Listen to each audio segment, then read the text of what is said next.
ગીર સોમનાથ જિલ્લામાં ચૂંટણી પંચના આદેશ અનુસાર 26 તારીખે જિલ્લા પંચાયત, તાલુકા પંચાયત અને નગરપાલિકાઓમાં મતદાન થવા જઈ રહ્યું છે. મતદાનનો સમય સવારે 7 થી સાંજના 6 સુધીનો રહેશે.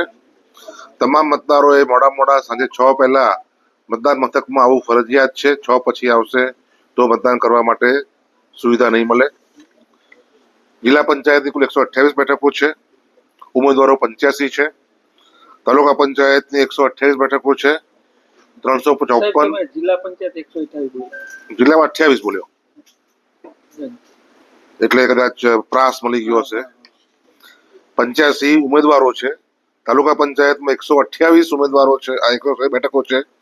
354 ઉમેદવારો છે એમાં અને 2 બિનહરીફ થયેલ છે. 16 સૂત્રાપાડા બંદર અને 19 સનકડા ઉના. એ જ રીતે મતદાન મથકોની સંખ્યા કુલ 815 છે. સંવેદનશીલ 360 મતદાન મથકો છે. 9 અતિ સંવેદનશીલ છે. 1850 ઈવીએમ નો ઉપયોગ કરવા જઈ રહ્યા છીએ અને લગભગ 5000 જેટલો પોલિંગ સ્ટાફ આ સમગ્ર ચૂંટણી પ્રક્રિયામાં અમે ઉપયોગમાં લેવા જઈ રહ્યા છીએ. 6 તાલુકામાં અલગ અલગ જગ્યાએ એમના રિસીવિંગ ડિસ્પેચિંગ સેન્ટર તેમજ કાઉન્ટિંગ સેન્ટર આવેલા છે. આમ જિલ્લા પંચાયત અને તાલુકા પંચાયતની મતગણતરી જે છે એ સમગ્ર જિલ્લામાં 6 જગ્યાએ કરવામાં આવશે. નગરપાલિકાની વાત કરું તો 4 નગરપાલિકાઓમાં મતદાન થવા જઈ રહ્યું છે. એમાં વેરાવળ, પાટણ, તલાલા, સૂત્રાપાડા અને ઉના. એમાં કુલ બેઠકો 128 છે. 128 પૈકી 10 બેઠકો બિનહરીફ થયેલ છે, જે પૈકી 8 ઉના નગરપાલિકામાં અને 1 વેરાવળ, પાટણ અને 1 સૂત્રાપાડા ખાતે બિનહરીફ થયેલ છે. મતદાન મથકોની સંખ્યા નગરપાલિકાઓ માટે 195 છે. 97 સંવેદનશીલ મતદાન મથક છે અને 11 અતિ સંવેદનશીલ મતદાન મથકો છે. ઈવીએમ ની સંખ્યા 262 છે. વેરાવળ પાટણના વોર્ડ નંબર 2 માં 16 ઉમેદવાર હોવાથી ત્યાં 2 બેલેટ યુનિટની આપણે ઉપયોગ કરવામાં આવનાર છે અને કુલ સ્ટાફ જે છે પોલિંગ સ્ટાફ એ 1085 આપણે આમાં મોબિલાઇઝ કર્યો છે.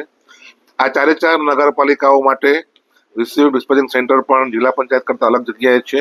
એટલે આમના કુલ આપણે 6 જિલ્લા પંચાયત, તાલુકા પંચાયત અને 4 નગરપાલિકાના અલગ કાઉન્ટિંગ સેન્ટર છે. એટલે કુલ 10 કાઉન્ટિંગ સેન્ટરો ઉપર આપણે મતગણતરી 28 તારીખે કરવામાં આવનાર છે. કુલ મતદારો જિલ્લા પંચાયત માટે 6,98,646 છે. નગરપાલિકા માટે 2,06,910 છે.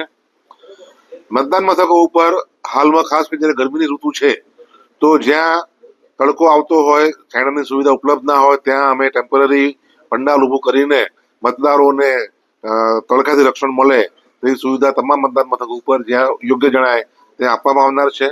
દરેક મતદાન મથકો ઉપર ઠંડુ પીવાનું પાણી, ORS પેકેટ્સ ની પણ ઉપલબ્ધિ કરવામાં આવનાર છે. દિવ્યાંગ મતદારો માટે અલગથી વ્હીલચેર અને એમની સાથે એક મદદનીશની પણ વ્યવસ્થા અમે કરેલ છે. આમ મતદારોને યોગ્ય વાતાવરણ મતદાન કરવા મળે તે માટે રાજ્ય ચૂંટણી પંચની સૂચના અનુસાર પર્યાપ્ત વ્યવસ્થાઓ કરવામાં આવેલ છે. આદર્શ આચાર સંહિતાના અમલ માટે આવતીકાલથી સવારે અમારો એક કંટ્રોલ રૂમ ચાલુ થનાર છે. એનો નંબર છે 285251. એટલે કે આમ તો આખા પ્રક્રિયા દરમિયાન હતા જ, પરંતુ આવતીકાલે અને પરમ દિવસ માટે કંટ્રોલ રૂમ છે જેનો નંબર મેં આપને કીધો તેમ છે. અને ઓવરઓલ ડિસ્ટ્રિક્ટ નોડલ ઓફિસર તરીકે ડાયરેક્ટર જિલ્લા ડિસ્ટ્રિક્ટ રૂરલ ડેવલપમેન્ટ ઓફિસર એટલે કે નિયામક શ્રી ગ્રામ વિકાસ એજન્સીની આપણે નિમણૂક કરેલી છે. ખર્ચની બાબત આપ બધા સૌ જાણો જ છો. જિલ્લા પંચાયત માટે 6 લાખ છે. તાલુકા પંચાયત માટે 3 લાખ છે. 9 થી ઓછા વોર્ડ ધરાવતી નગરપાલિકા માટે 2,25,000 છે અને 9 થી વધારે વોર્ડ ધરાવતી નગરપાલિકાઓ માટે 3,50,000 છે. એક અગત્યની સૂચના જે મતદારો માટે મારે આપના માધ્યમથી આપવી છે કે તમામ મતદારોએ તેમનું ચૂંટણી ઓળખ કાર્ડ લઈને જવું ફરજિયાત છે. એ ચૂંટણી ઓળખ કાર્ડના માધ્યમથી જ મતદાન કરવા દેવામાં આવશે. જો ચૂંટણી ઓળખ કાર્ડ ના હોય તો વૈકલ્પિક 14 પુરાવા છે, જે ફોટો સાથેનો પાસપોર્ટ, ડ્રાઇવિંગ લાયસન્સ, આ બધા વિથ ફોટો છે. આ બધા ફોટો આઈડી કાર્ડ છે એટલે આમાં હું અલગથી નથી કહેતો, પરંતુ બધા જ ઓળખ કાર્ડ ફોટો વાળા હોવા જોઈએ. લાયસન્સ, ઇન્કમટેક્સનું પાન કાર્ડ, પછી કોઈ પણ રાજ્ય સરકાર, કેન્દ્ર સરકારની કંપનીઓ દ્વારા જે ઓળખ કાર્ડ આપવામાં આવે છે તે ઓળખ કાર્ડ, પબ્લિક સેક્ટર બેંકો, પોસ્ટ ઓફિસ દ્વારા આવતા પાસબુકો, અનુસૂચિત જાતિ, જનજાતિ અને ઓબીસી નું જે સક્ષમ અધિકારીએ આપેલું હોય વિથ ફોટોગ્રાફનું પ્રમાણપત્ર તે, પેન્શન ના ઓર્ડર્સ, ચૂંટણી તારીખથી 1 માસ પહેલા આપવામાં આવેલ ફ્રીડમ ફાઇટર્સના ઓળખ કાર્ડ, હથિયાર લાયસન્સ જે ફોટા વાળું હોય તે, નરેગા અંતર્ગત જે જોબ કાર્ડ આપવામાં આવ્યું ફોટો વાળું હોય તે, યુઆઈડીઆઈ દ્વારા જે ઓળખ કાર્ડ આપવામાં આવ્યું આધાર કાર્ડ તે, આવા તમામ ઓળખના પુરાવાઓ માન્ય છે, પરંતુ દરેકમાં ફોટો હોવો ફરજિયાત છે. એટલે કે એક તો આધાર કાર્ડ એપિક હોવું જોઈએ અને એપિક ના હોય તો આ 14 પૈકી કોઈ પણ એક હોવું જોઈએ. જિલ્લામાં કાયદો વ્યવસ્થાની સ્થિતિ સંપૂર્ણ નિયંત્રણમાં છે.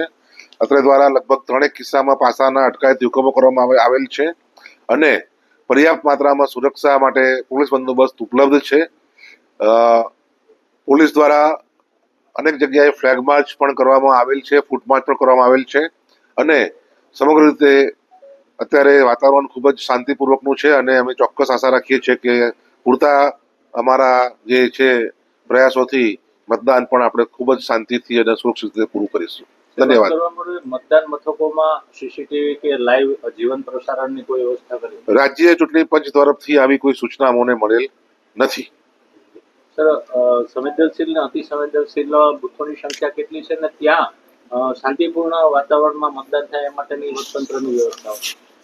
અમે આપને અગાઉ પણ કીધું છે કે સંવેદનશીલ મતદાન મથકો જે છે એ તાલુકા પંચાયત, જિલ્લા પંચાયતમાં 360 છે, અતિ સંવેદનશીલ 9 છે, નગરપાલિકામાં પણ આપણે મેં કીધું છે એ પ્રમાણે છે અને ત્યાં પર્યાપ્ત માત્રામાં પોલીસનો ફોર્સ રાખવામાં આવનાર છે.